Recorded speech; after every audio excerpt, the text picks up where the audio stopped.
We found this blast from the past way up north, Carlisle, a complete engineering services, full of CNC machines, 5-axis simultaneous, but as Andy, aka Monkey, said from the company, you need one of these. Every good machine shop needs one of these. This is an Ajax 285.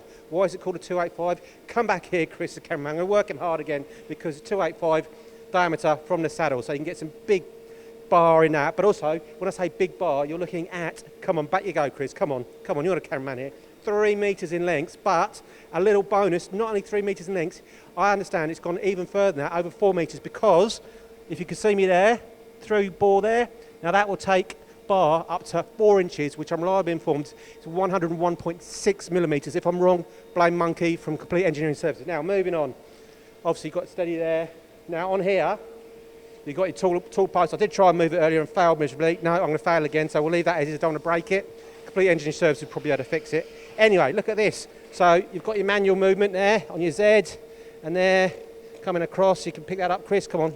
Work the cameraman harder. He's all exhausted walking that full 3 metres. But because it's a 1998 machine, you do have driven movement. There you go. Look, and then I've been working this earlier, as you can see, consummate engineer. And then across we go.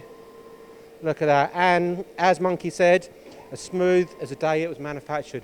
Another great blast from the past, the Ajax 285 Complete Engineering Services up in Carlisle.